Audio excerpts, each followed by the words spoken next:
Thanks for joining me on today's Appgate demo.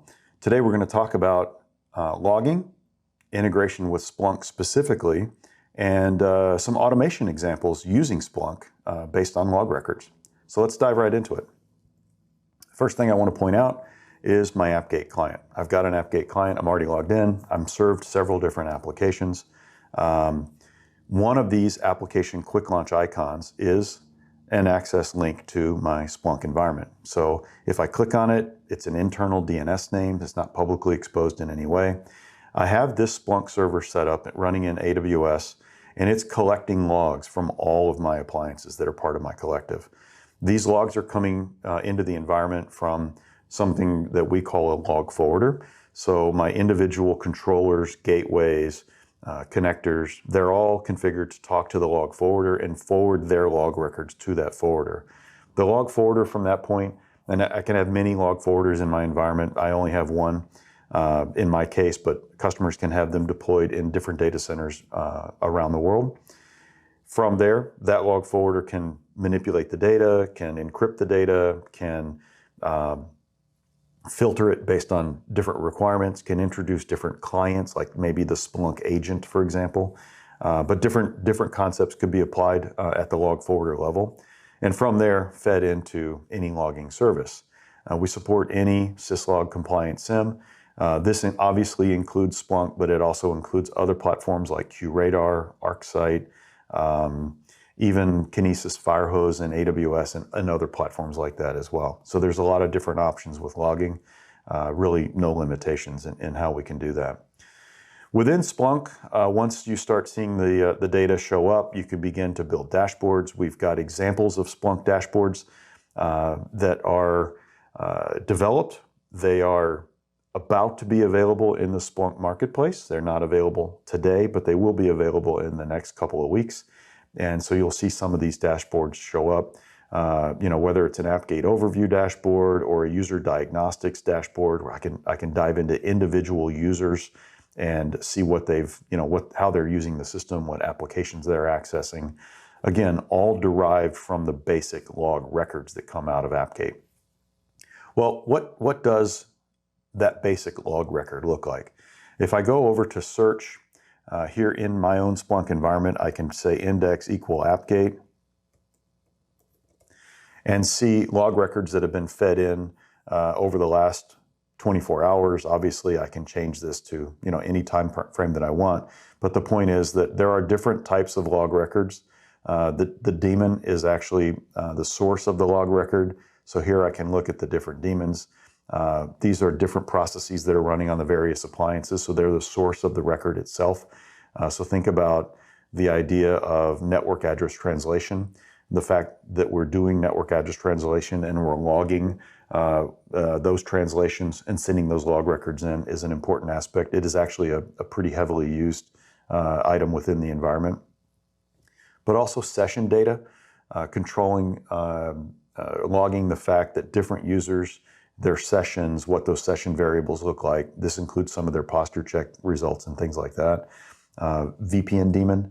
This is the daemon on the gateways that terminates the secure encrypted tunnels from the end users themselves. So here you can see things like cryptographic exchanges, the establishment of entitlements and firewall rules and things like that. Controller daemon is the guy that's actually telling the user whether or not they have access to things, documenting the fact that they got logged in successfully, what their posture checking results look like. Config daemon, again, very small number of records, but these are records that show up when administrators make changes to the Appgate environment. They add new policies, entitlements, and things like that. Appliances, all right, appliance daemons will show us information about health of appliances, issues with different daemons, stuff like that. Full disk space, CPU utilization, stuff like that. And then GoNameD is another very infrequently used daemon within the environment, but you can see some of the results there as well. But the point here is that all of these log records show up. They've got slightly different formats based on their source. So I can see, for example, in the VPN daemon, I can see the destination IP that a user was attempting to reach. I can see the name of that particular end user and how they authenticated to the environment.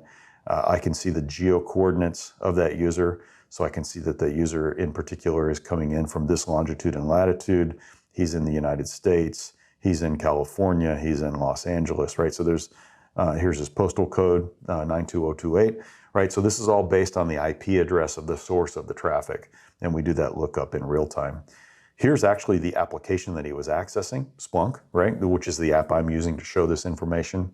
And so again, think of it as an audit trail of all the users, all of their posture check results, all of their tunnels, all of their application access. Even the idea that they have or have not satisfied a multi-factor is logged in these environments as well. So you can see all of those types of records in the environment. So here's the point.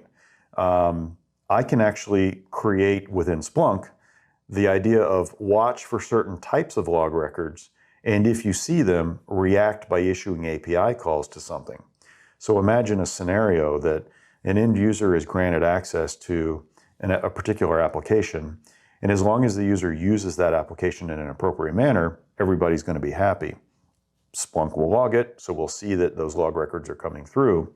But once that user decides to be nefarious and do something a little out of the ordinary, that out of the ordinary record will also be logged and show up in Splunk, and you can have Splunk watch for it and actually take action on it. So let's see this happening in real time. Kill my Splunk application, I don't need access to it anymore. Within my Appgate client, I do have access to a particular application that we call the PII database. Now, PII is named personally identifiable information, so it's a critical database. It's very important. You don't want the contents of that database to be leaked. If I click on it, all it really is a PHP info page, right? So as long as I access this thing using TCP port 80, everything's going to be good. Well, let's go look at that entitlement in a little bit more detail. So if I go here and search for PII, you can see that that's the entitlement that granted me access to the destination. And here you can see the allow statement to that 10.201.4.19 running in AWS Northern Virginia on port 80. Great. As long as I access it there, everybody's going to be happy. However, you see 3 more actions listed in my entitlement. If I try to reach this destination in any other way, using TCP on any other port, using ICMP of any kind, and using UDP on any port, then an alert is going to get fired. And that alert is what gets logged in Appgate and then sent off to Splunk so that it shows up in those log records. So the demo goes something like this. So I'm a good guy. I've clicked on the quick launch icon. I've accessed it via port 80. Everybody's happy. Now I get a little nefarious and I say, okay, well, wait a minute. I wonder if I can SSH to that thing, or I wonder if it's listening on certain ports. Let's try to ping it and see what happens. So let's ping 10.201.4.19. And just to confirm that that was the IP address, yeah, 10.201.4.19. So here you see my ping is running. Well, I'm being nefarious. If you remember that alert on ICMP traffic, what's happening though is that my Appgate, again, I can't reach it, ping is not working, but my Appgate gateway is blocking that ping request and logging the fact that I am actually pinging it.